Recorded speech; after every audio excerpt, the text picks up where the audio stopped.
1973년 8월 일본 도쿄 한복판 그랜드 팰리스 호텔. 한 남자가 호텔 복도를 지나가던 그 순간 대한민국의 야당 지도자 김대중, 그가 흔적도 없이 사라졌습니다. 며칠 뒤 서울 동교동의 한 호텔방. 말도 안 되는 일이 벌어졌죠. 그가 그곳에 살아 돌아와 있었습니다. 이건 단순한 실종이 아니었습니다. 국가정보기관이 외국 땅에서 대한민국 국민을 납치해온 사건. 그리고 지금 나는 당신에게 묻습니다. 당신이 그때 중앙정보부장이었다면? 첫 번째 질문. 박정희 대통령의 명령이라면 모든 수단을 써도 정당할까요? 두 번째 질문. 국가를 위한다는 명분만 있다면 국제범죄도 허용됩니까? 세 번째 질문. 당신의 손에 김대중의 생사가 달려있다면 어느 쪽을 선택하시겠습니까? 웃을 수 없는 이야기. 아니 우리나라 정보기관은 납치도 예술처럼 하네. 그렇게 생각하셨다면 그 뒷감당까지 생각은 해보셨습니까? 자, 남자라면 묻겠습니다. 만약 당신이 그 자리에 있었다면 정말 어떻게 했을 겁니까? 그때 당신의 선택은 정의였습니까? 아니면 충성이었습니까? 이제 당신의 대답을 들려줄 차례입니다. 이건 단순한 과거 이야기가 아닙니다. 그날의 선택은 오늘의 당신을 시험하고 있습니다. 1973년 8월 8일 한일 양국의 외교 관계에 돌이킬 수 없는 균열이 생긴 날입니다. 일본 도쿄 중심부 그랜드 팰리스 호텔 2210호. 대한민국의 야당 지도자 김대중이 정체불명의 사내들에게 납치됩니다. 그는 비명을 지를 틈도 없이 호텔 복도를 질질 끌려갔고 검은 차량에 태워져 도쿄 앞바다로 향했습니다. 당시 김대중은 긴급조치 철폐, 유신 반대를 외치며 국제사회에 한국의 독재 현실을 폭로하고 있었습니다. 박정희 정권 입장에선 그의 존재가 너무나 불편했죠. 그래서 중앙정보부가 움직였습니다. 박정희 대통령의 직접 지시 아래 김대중은 눈을 떴을 때 배 위에 있었습니다. 무거운 쇠사슬이 발목에 감긴 채 바다에 던져질 순간을 기다리며 목숨을 건 기도를 했다고 합니다. 그런데 그는 죽지 않았습니다. 알 수 없는 이유로 작전은 중단됐고 며칠 뒤 그는 서울의 한 호텔방에서 발견됩니다. 이 기이한 사건에 일본이 폭발합니다. 외무성이 공식 항의하고 국제 언론이 대한민국을 비판하며 한국은 주권 국가인가 범죄 조직인가 라는 논쟁까지 벌어졌습니다. CIA도 움직였습니다. 미국은 이미 박정희 정권의 불안한 권력 집중에 의심의 눈초리를 보내고 있었죠. 한국은 외교적 고립 상태에 빠졌고 일본과의 모든 협력이 중단될 뻔합니다.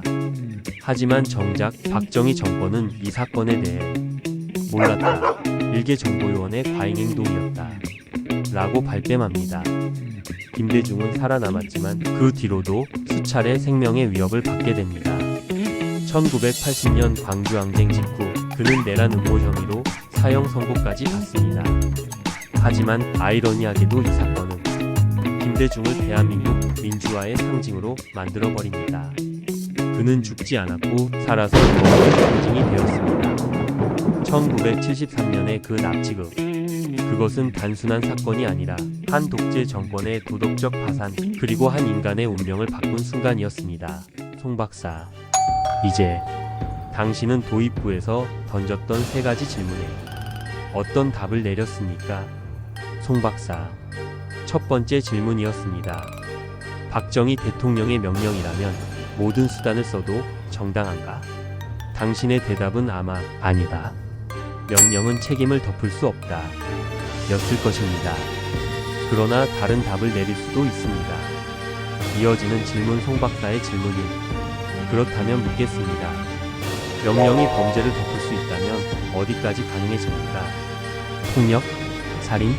박살?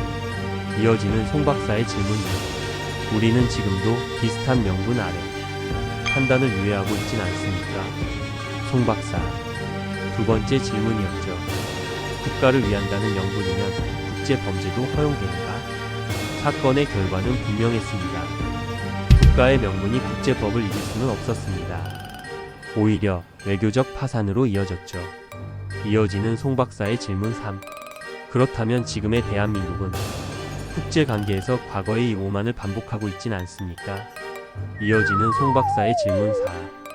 국익이라는 이름 아래 누군가의 존엄과 생명이 지금도 희생당하고 있는 건 아닐까요? 송 박사.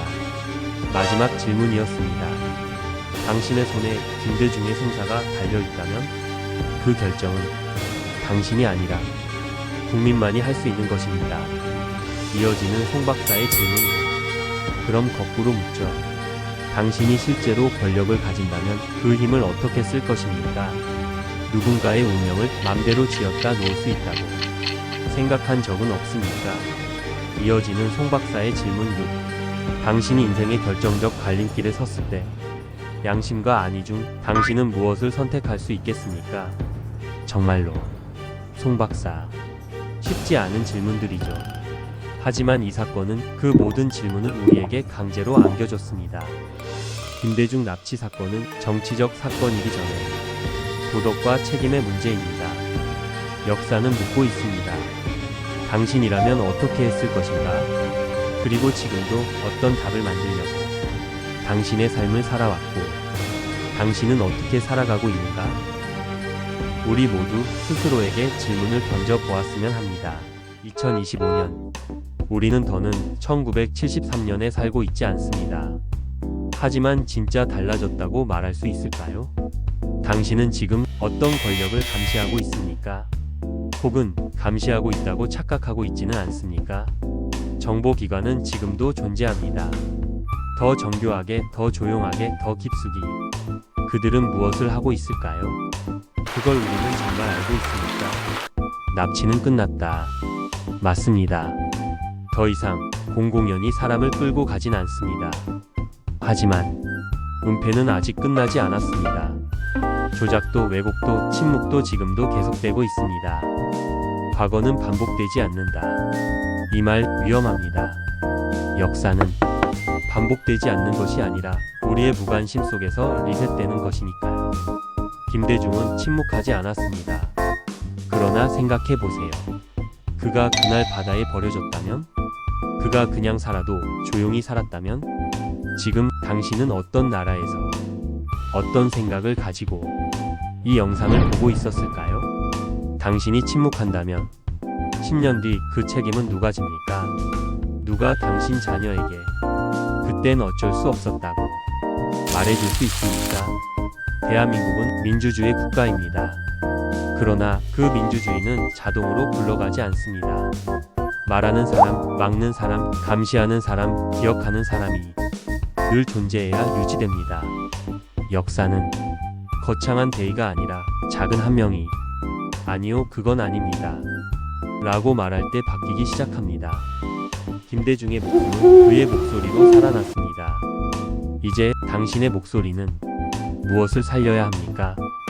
이제 당신이 침묵하지 않기를 바랍니다. 그날 누군가는 침묵 대신 양심을 택했습니다. 목숨이 걸린 선택 앞에서도 아니오라고 말한 사람이 있었고 우리는 지금 이 화면 앞에 앉아 자유롭게 묻고 말하고 판단할 수 있습니다. 이제 묻겠습니다. 당신이 그 자리에 있었다면 어떤 선택을 했을까요? 그리고 지금 비슷한 장면이 반복된다면 정의를 버리고 그 선택을 되풀이하지 마십시오.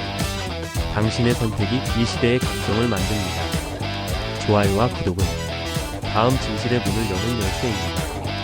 댓글로 당신의 선택을 알려주세요. 정의 또는 충성. 딱 한 단어로만 남겨보세요. 우리는 그 단어에서 당신의 시대를 볼 수 있습니다.